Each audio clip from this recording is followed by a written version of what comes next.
Hi, everybody. Brian from Bear Bull Traders here. It's the weekend, May 14th. Hope everyone's having a good weekend. This is the weekend video. We'll go through what happened last week and take a look ahead. We've got lots of retail numbers, earnings reports coming out this week, so it should be another interesting week and a good read on what the consumer is thinking and doing. So let's get down to it. Okay, so let's start out as we always do with a quick review of last week's action. Most of the markets, as you can see, we continued to trend a little bit lower.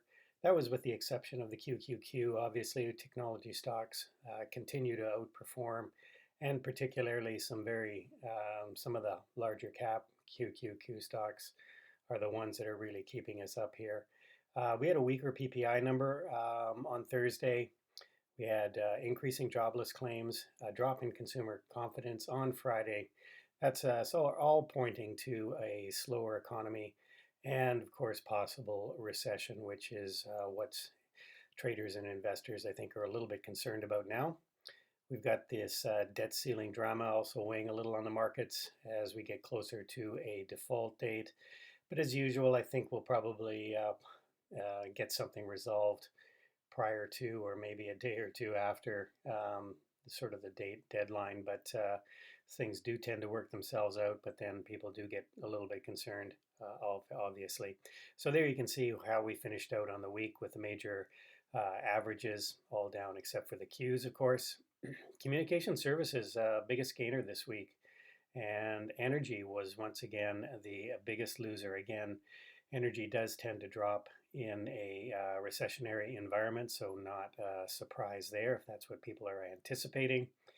The 2-year Treasury and 10-year were both up very slightly on the week. We are sort of trading in a range, which we'll see in the charts in a minute. US dollar strengthened up again. It seemed to be breaking out a little bit, going higher. And Bitcoin was really down significantly this week. We were under 27,000 last time I looked. So that's how the week shaped up. So let's take a look ahead here and see what we got coming. Okay, Ben, before we get going, as always, I'd like to throw in a quick ad for my book on Amazon, Profiting as an Active Trader. You can get it there. It's a guide to trading tools, the money management rules, strategies, and routines of a stock and option trader. So I even discuss some options here, which I seem to be doing a lot more option trading these days with the way the markets are right now, seem to be churning sideways. So let's take a look at some of those charts now. And starting out with the 2-year, as we always do, like to look at the treasuries first. You can see really, again, we're just sort of range bound here, chopping up and down depending on economic news. So up a little on the week, but again, we're just sort of hanging around under 4%. The 10-year still down below the 2-year, so yield curve still inverted. Again, we are sort of chopping in a range depending on what economic news comes out during the week or during the days. So you can see here again, over the last, say, 2 months, we really haven't gone very in any one direction. Like you can see here, early or late last year, we had a real trend going. So transports, again, kind of a weak week, if you want to call it that. Volume fairly light, but again, sort of trending down. Again, transports do provide sort of an insight into economic activity. Of course, the more goods that are being moved, the better the economy is in, generally speaking. And so you can see the transports here as an indicator of economic activity. Maybe the market's telling you we are going down and possibly into recession. And you can see here on the week we were down pretty significantly, albeit on relatively light volume there on the week. The Dow, again, sort of not much action there Friday, well off the lows of the day. But again, a down week and breaking back below this sort of minor trend line here. We popped out. Would have liked to have seen it hold here. That would be a typical breakout, check back, and then higher. But in this case, we lost this trend line, and so back under that net line there. The Qs, again, the Qs continue to be the place where money seems to be flowing. Yeah, and if you look at that on a weekly, we have broken out here. A little bit of middle resistance here expected at 330, but again, we are still trending up, and that seems to again to be where money is flowing, at least into some of the stocks in the queue anyway. So the SPY again, just sort of receiving how range bound trading we are here. This sort of 417, 416 area down here, and 404 here, really in this range, just sort of trading sideways. Investors and traders trying to figure out recession, soft landing, no landing. It's all up in the air right now. And of course, the debt ceiling, still wondering what's going to happen with that. And you can see here on the week, just down fractionally on the SPY, but again, some pretty significant, or at least some resistance up around this 420 level here. And we are basically kind of range bound. Buyers still seem to be there when the market dips, and sellers are there when the market pops. IWM, again, still sort of struggling. A lot of the regional banks are in the IWMs, and small caps, which don't do well in a recessionary environment. So this is the index that is looking the least attractive. So you can still see here we're kind of bumping this 170 level, trying to hold on to it.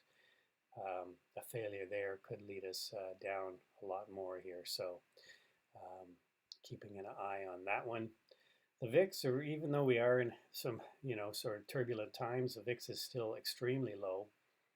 There are some explanations for why it's so low, and I won't get into it here, but people are kind of watching this and thinking that there's a possibility that this could really spike higher if we do get any kind of selling in some of the names that have been holding us up here.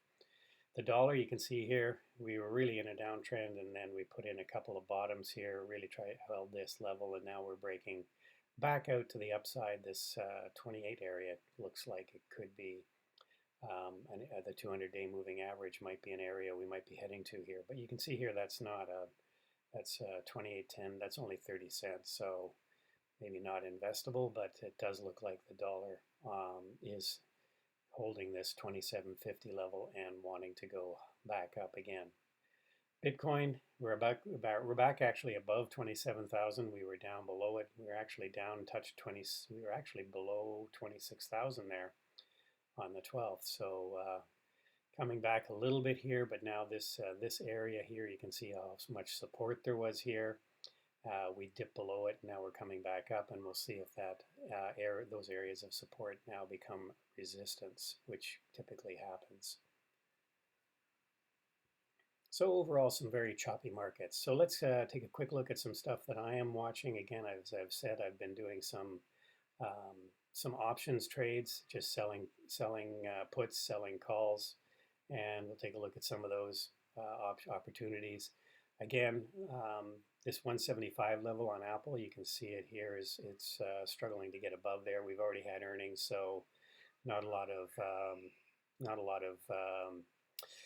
maybe impetus to drive this stock through this 175 level. So possibility to sell calls of the 175, and go back here where it would be. And this one sort of 170 level might be a little tight, but maybe 167.50s, somewhere in that range could be an area you could sell some puts, because I suspect we'll kind of just continue to chop here on Apple. Airbnb, they had earnings. They weren't bad, but then guidance was pretty poor, I guess. So you can see here, I always like to wait 3 days before I do anything. In terms of options trades or any kind of long trades. But you can see here this 105 level, which was an area we gapped up through here and then came back and retested before going higher. Again, kind of this area here looks like a good area that Airbnb might hold. So again, maybe selling some downside puts, some 100s if you wanted to mitigate or limit your risk. You could buy some 95 puts, and that would be a put spread. and that would protect you from infinite loss. But again, maybe this area here after these 3 days of down, watching tomorrow how it opens, how the stock reacts. If we get a bit of a reversing candle, might be a good setup for a short put, which is essentially the long stock. Disney here, you can see here, this was a big area of support back here, and it looks like we've retested that area again after the Disney earnings. As I suspected, their parks numbers came in really pretty good, but their streaming business, just like Paramount, was a bit of a dog's breakfast, as I like to say. So again, this is setting up nicely for a possible bottoming action, either buying it here if you're really a Disney fan and want to be a long-term holder. A lot of people have this in their portfolio long-term, so this would be probably a pretty decent entry. 85 here would be a really strong area of support, or somewhere in this area, 87. So again, maybe but definitely in the short term, possible short put sale. Google really broke out on Friday, despite the market action. Look at that. Really took a gapped up and gap and go. So probably some AI news. AI seems to be big right now, obviously, and Google making a move here. So it's coming into an area of resistance. If it came and pulled back to sort of this sort of area, 115, or I shouldn't say 115, 110, 112, that might be a good area to enter it, because it does look like it's flipping and going to the upside.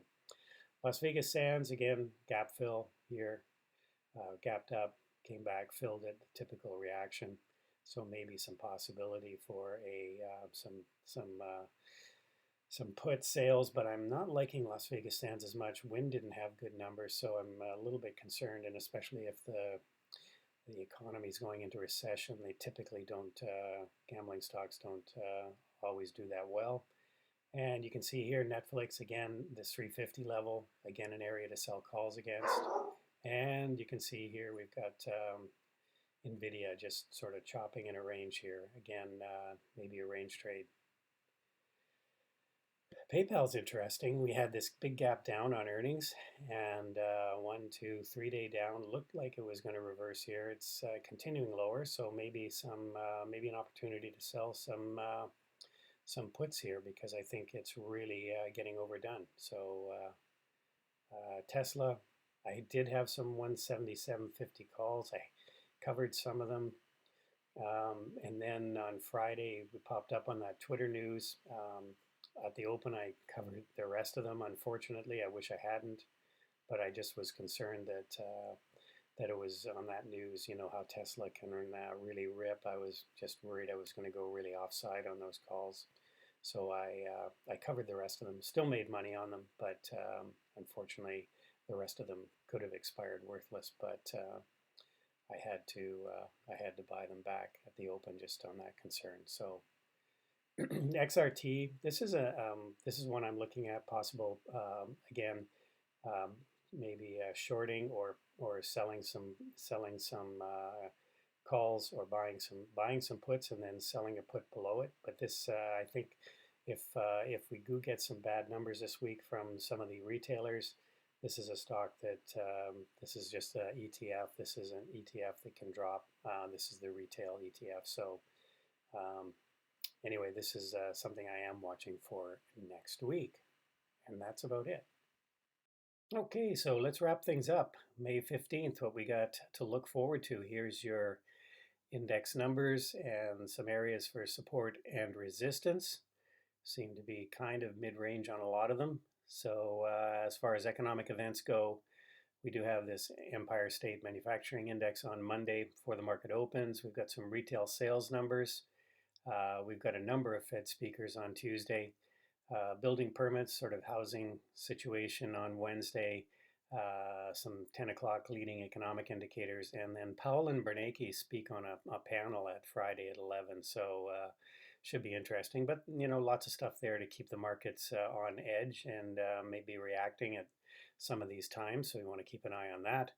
And as far as earnings coming up this week, as I mentioned already, we've got lots of retail companies coming up: TJ Maxx, Target, Home Depot, another one, Builder, and Walmart here. And we do have some of the big Chinese names: Baidu and Baba.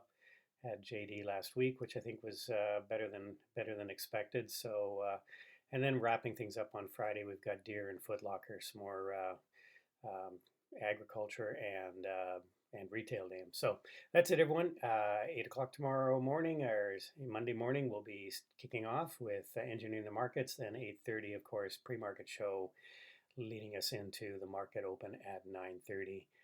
Have a great rest of the weekend, everybody, and we'll hopefully see you tomorrow. Bye for now.